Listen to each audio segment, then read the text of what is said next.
Track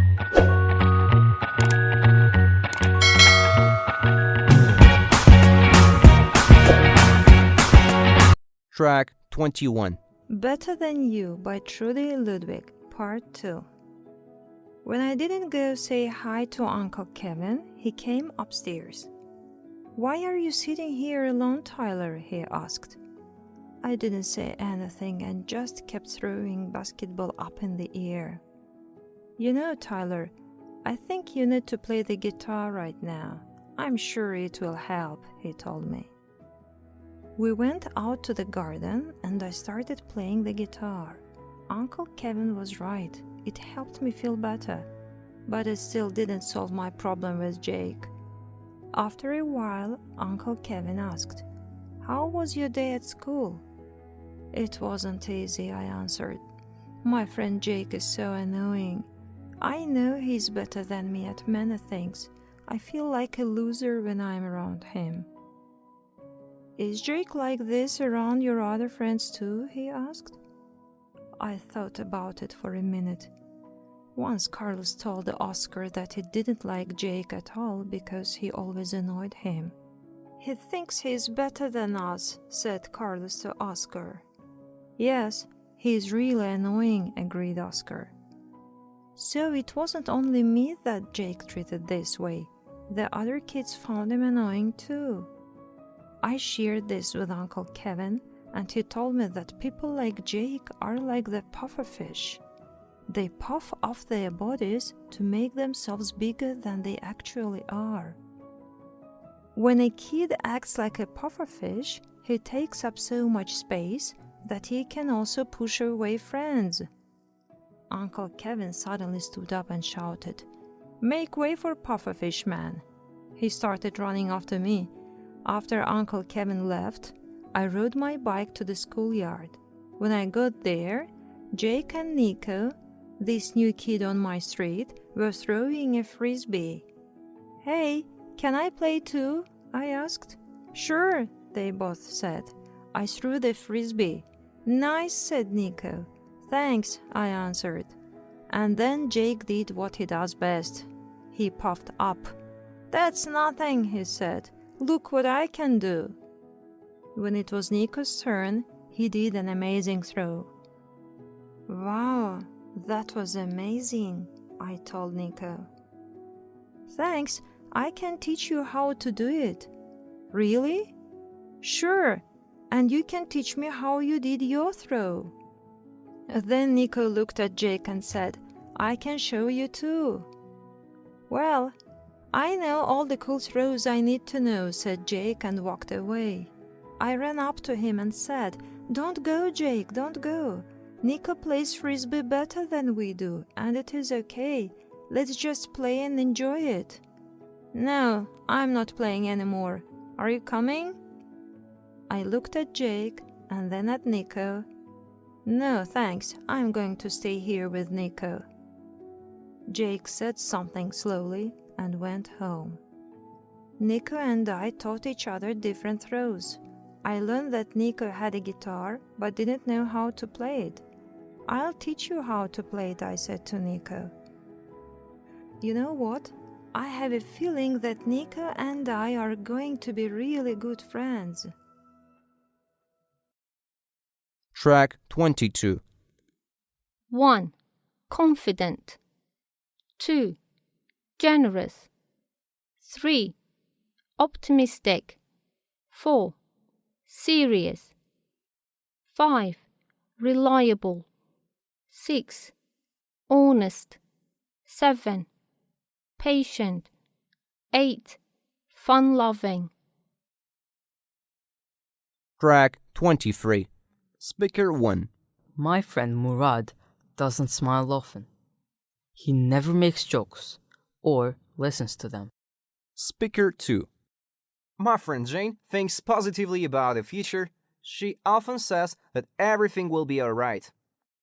Speaker 3. I can tell all my secrets to Camila.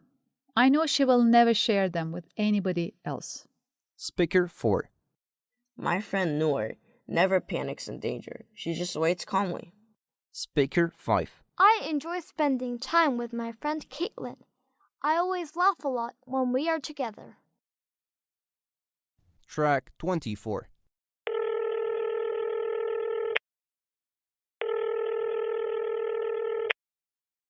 Hi Jessica, it's Layla. How are you? Hi Layla, I'm fine, thanks. What about you? I'm very well, thanks. I got your email. I think we can become very good friends. I'm sure if we become friends, we'll have a great time. We can study or do sports together. That's great. Nick says you know math very well, but I'm not good at it. If we study together, I'll get better grades. That's a great idea. We can meet tomorrow and study math together. We'll meet in the library at 2 o'clock if you don't mind. That's okay with me. I'll call you tomorrow morning if I can't come. Okay.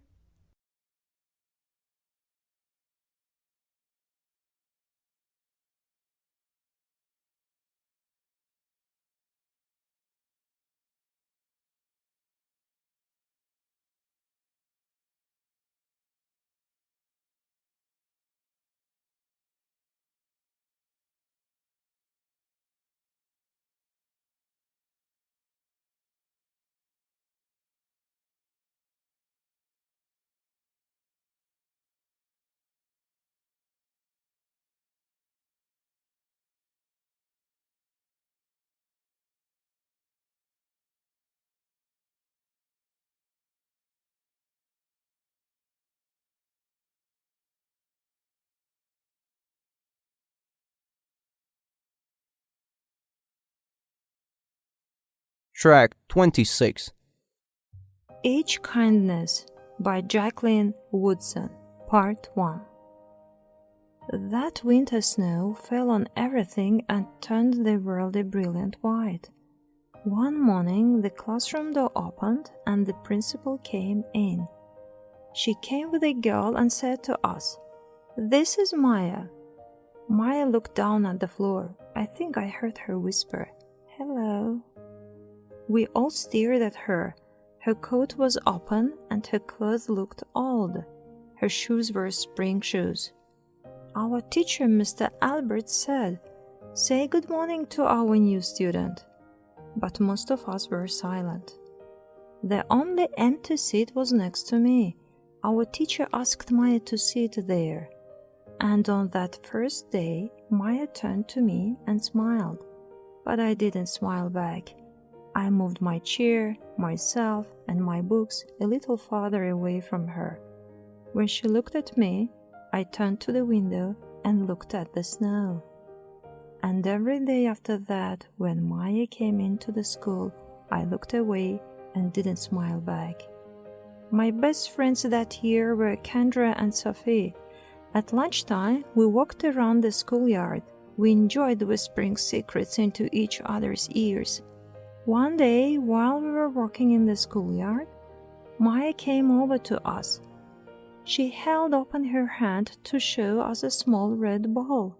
It was her birthday present. Maya played a game against herself because we didn't want to play with her.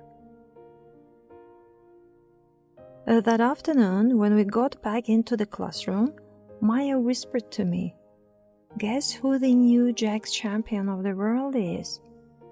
Behind me, Andrew whispered, "Chloe has got a new friend. Chloe has got a new friend." "She's not my friend," I whispered back. The weeks passed. Every day we whispered about Maya, laughed at her clothes, shoes, and the strange food she brought for lunch.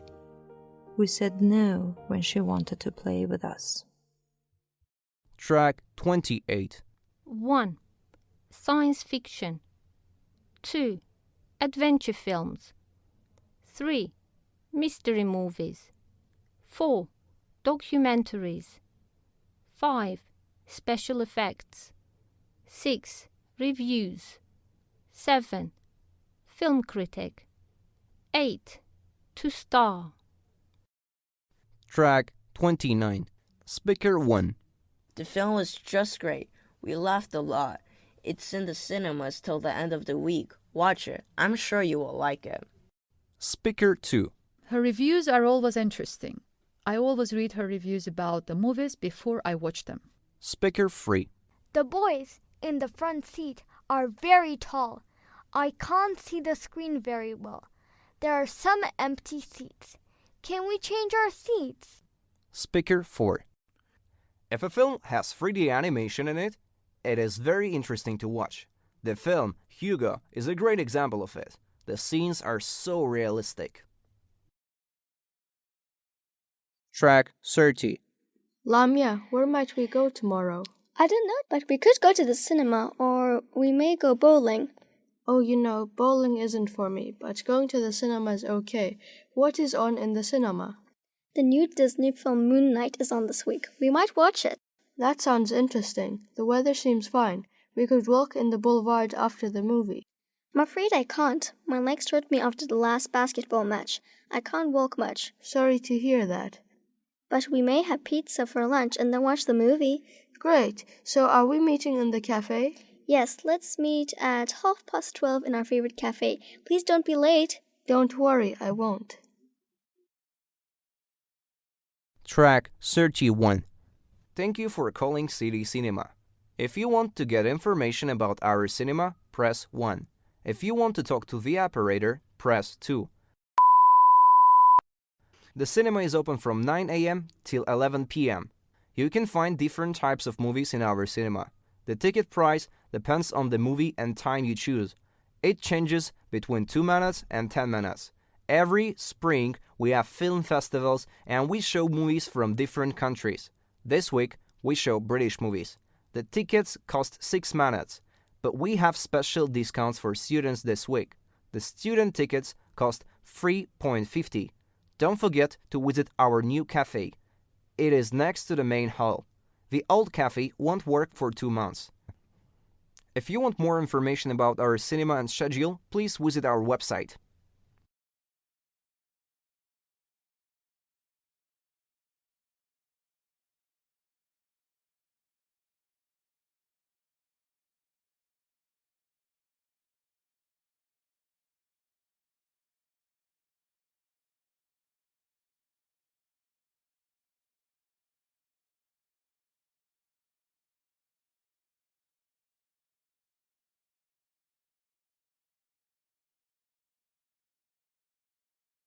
Track 32.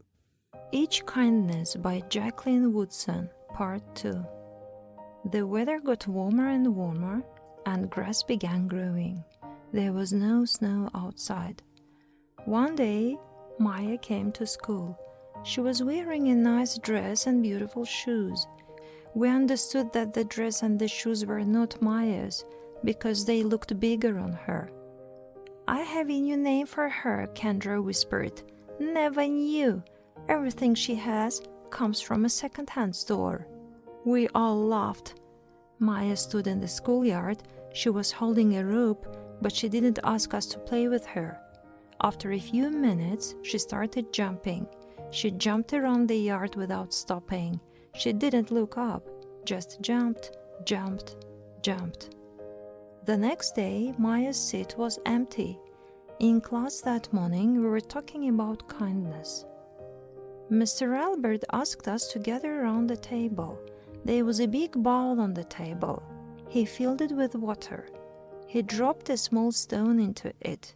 Small waves rippled out away from the stone. "This is what kindness does," Mr. Albert said. "Each little thing we do goes out like a ripple into the world."